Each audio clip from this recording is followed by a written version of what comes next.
Would you like to know more?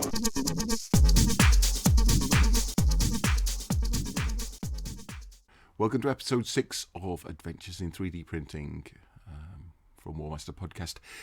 What am I going to talk about today? We've got two things to discuss today, and a little side issue that's generated by one of the things. So the first thing we're going to discuss are the Cromarty Forge Dwarf Warriors. These are the square shield with hammers. There are some round shield with axes, but these are square shield with hammers. So I set these off to print overnight. I think I discussed maybe, was it 6 base layers at 20 seconds a layer? I think that was the settings. And I did leave them for 12 hours after they'd printed, because it only took about an hour to print these little stumpies. And then I got up in the morning and I went to get them off, and they'd all printed perfectly. So I got 12 stands, which is lovely. That's enough for 2 full units. Lovely. And then I could not get a single stand off the bed, off the print bed, without breaking it. I could maybe have stuck them back together, but I really don't want to be doing that if I can help it, unless they're small breaks, like this kind of break here, where 2 miniatures have completely come off. I'm not really interested in this. So that's very disappointing. In fact, I think there can't be many things worse in 3D printing than having a successful set of prints and then destroying them all trying to get them off the print bed. That's frustration at a whole new level. So that I can't have that happening long term. So I'm going to have to get to grips with that, because that's not something you can stomach over and over again. So anyway, we're going to run this back.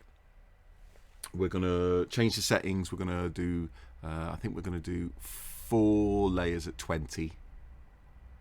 And hopefully we'll be able to get them off the bed intact, because they printed perfectly. So I've got no concerns about them printing. They all printed perfectly. I just couldn't get them off the bloody print bed, even with my plastic scraping tool. So that's a sad day. The next thing I printed were these 6mm Tyrannid Hormagaunts, isn't it, for these fellas with the scything hands. These are ridiculously small, and they have 7 supports each and a raft. What I didn't realise was these were going to be so small that they fell through the basket, because you have a basket where you put your miniatures on.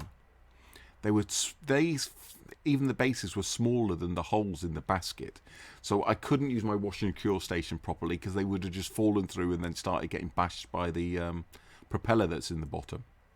So I had to wash all these fellas by hand, which was a bit of a pain in the arse. And then obviously you've got to trim the 7 supports off. On the plus side, they all printed. On the negative side, I did have to give them a good old thwacking to get them off the bloody print bed. So that is something that I said in the last bit, I'm going to have to get to grips with, because I can't have to put out this much effort to get them off the print bed. They're not falling off generally, which is cool. It would be more annoying, I guess, if nothing stuck to the bloody print bed. But having to destroy miniatures to get them off is quite a frustrating feeling. So what did we do with those? Oh, well, there was another thing. So what you can do is you can wash the print bed in its entirety using the wash and cure machine by attaching it to a bracket. And even though I bought my mono and wash and cure station together in a deal, when I contacted support to say, how do I do this, they said, you need to print an adapter, because it doesn't come with an adapter. It was built for a previous generation of photons. So now I need to get a different type of resin, because I don't want this brittle clear resin. I want some more plasticky, like the ABS plasticky. So I'm going to get some Elegoo, I think it's called Rapid ABS, and I'm going to print the jig I need to connect my print head to the wash cure machine, so that I could have washed all however many million of these buggers there were on the print bed in one go, rather than trying to do what I did. So it was a bit strange, but I guess one of the things about 3D printing is if you come across a problem, you won't be the first person, and it's highly likely somebody's not only designed a solution, but it's available for you to print and kind of correct your own problems. So that is one amazing thing about 3D printing. So these are the little fellas that I printed. I've made 6 units. I've got loads of spares, but in a normal sized swarm, or whatever the bloody assault swarm, or whatever they're called, you get a hive tyrant and a couple of units of warriors and a couple of units of shooty guys. These little shooty guys, and you get up to 6 of these. So I'm going to build it by the formation, I guess. So 6 of these. I didn't use the bases where you can kind of slot these little bases into, because I wanted it to look a bit more haphazard. So I'll just get one more out. I'm having trouble focusing. There we go. You see here, it was quite difficult to clean up the supports, but hopefully when you look from above, you're not going to see these things under the tail. There's another one here.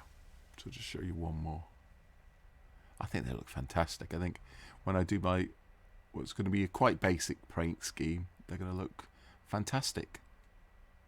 Just hope they have some longevity with my big carrot fingers gnawing at them and snapping bits off them when I'm playing a game and getting a bit carried away. So my paint scheme is the secondary colour paint scheme of purple, orange and green. There's a little dead guardsman here. Look, he's just a Scooby snack, isn't he, for this big hive tyrant. Rather than using spray varnish, I've used Vallejo water-based gloss and then matte varnish painted on. And look, maybe I should have watered it down, but you can see it's collected in pools and it's like bubbles. Maybe I just put too much on. You can see it here. Look. So even after taking all the time to bloody paint it on, I'm not sure it was any better than the spray-on job. Or if it is, there's certainly techniques involved in this one too, and errors can be equally as annoying looking. So that's a hive tyrant. I've done some Xanathrokes, but I haven't got them down. So they haven't been varnished yet, actually, so that's why I'm not touching them, because this contrast paint, until it's varnished, is horrifically easy to wear off. So this is a Biovore. And yeah, so maybe as we go along, when I'm printing stuff off, if I've painted stuff, I'll show you. I'm not going for any gold demon work here. So it's just 80-20 rule, 80% of the impact, 20% of the work. So kind of 3 colours, bit of basing, and off we go. They're playing pieces at the end of the day. They're not going to live in a display cabinet. Okay, so this was episode. Oh, you saw what it was then, the base. Look, I could get in trouble using these. Don't report me. Always on the Queen's face as well. I don't know why that is. Everybody else bases the other way, but I've got a base on her face. Base her face. Right, so this is episode 6. Have a good evening, everyone. I will hopefully post another video tomorrow with some proper looking Cromarty dwarves. And yeah, that'd be nice. That'd be nice.